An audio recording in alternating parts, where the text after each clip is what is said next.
Hey guys, this is Eli, my beautiful wife Oshi, campus pastors at Light and Life Church, our unborn baby boy, and this is TLR presents Leather Takeover.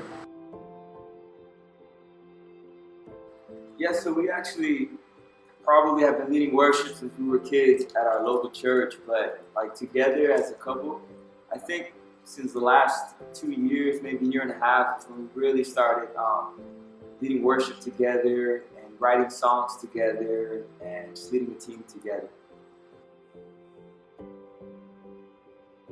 I think one of the most influential worship leaders that I see as a role model has been actually Jen Johnson from Bethel.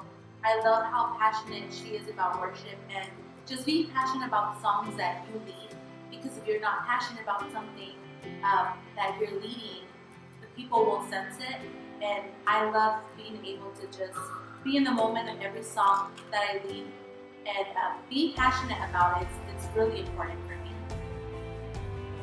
I think for me, the two people that come to mind, when I was 15, there was this worship leader at this little Pentecostal church that we would visit. Her name was Elena, and she would lead worship and play guitar. And I think at 15, when I saw her do the thing, I was just blown away. And just her humility and the way she would lead people to God's presence really called me to say that I want to do that one day. And so I always think of her as an influence. And maybe musically, I really like the progression of someone like Joe Houston and Hillsong United. Obviously, everyone's been influenced by them some way. But just to see his progress as a writer and even as a singer these last weeks has been fun to watch. So definitely influenced by him.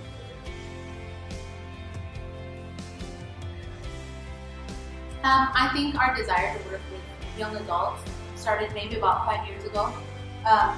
We came from a very small church in Wilmington, and there was just a lack of ministry in that area. Usually, you're either considered youth or you're just considered, an adult. There is no like in between.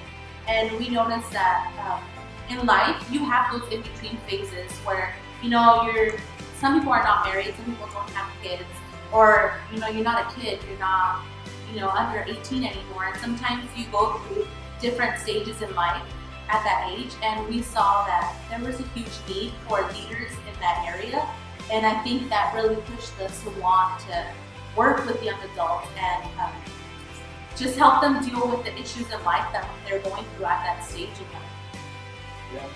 Yeah, we started as youth pastors at our local church, and we just saw a need, like Oshi said, in that middle place of 18 to 30-year-olds, what they do and how they evolve as believers and grow. And so a hunger came from that, and to wanting to really minister to them and to really want to see them encounter God and just in an intimate way. And so our hearts were really drawn to that. And we started about 5 years ago, started a ministry called The Reason, and just witnessed to see what God was doing and still doing in that ministry in Wilmington. And big shout out to Wilmington. And now just an opportunity to see how God has evolved us from being youth pastors to young adult pastors and to now just pastors, and seeing that growth is pretty cool.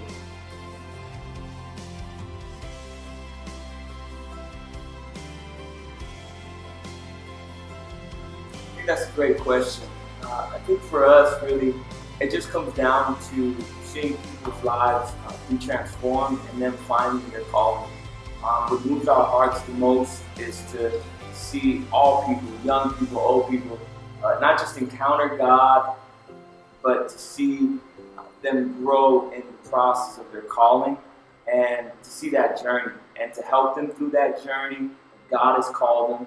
It's interesting, I always talk about how God calls the most unqualified people. And, he called someone like Timothy who was too young. He called someone like Abraham who was too old. And he even called someone like Lazarus who was dead. And so if you fall in between any of those, man, which is all of us, he has a plan for our lives. And so just to see the calling in people's lives be fulfilled, and that's what it's about for us.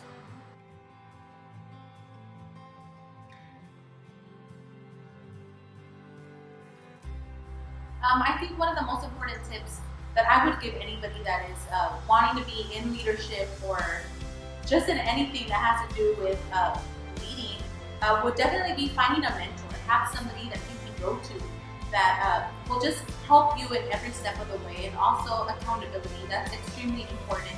Having people around you that will be there for you, will be accountable for you, and you can do the same for them.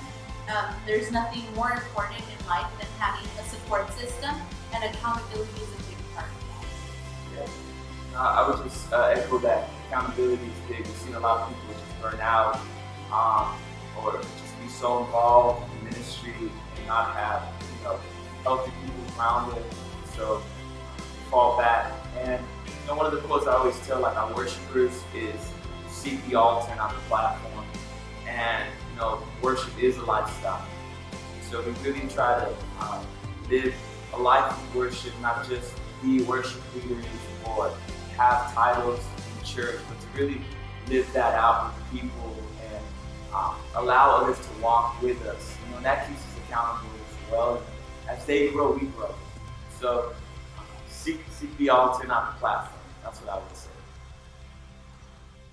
Hey guys, this is part of our band Radiance, and we're going to do a song that I wrote about a year ago called The Chase.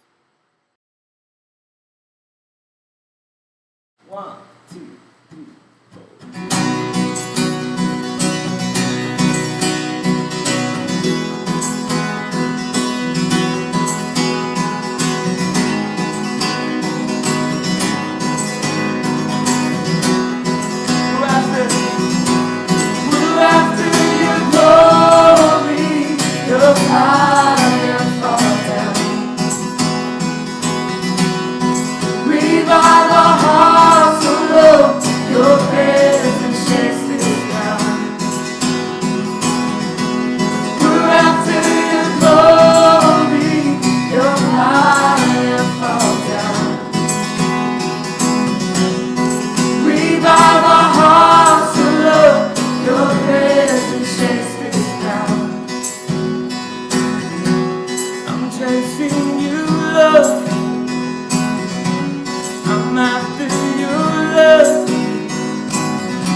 I'm after your glory, your fire.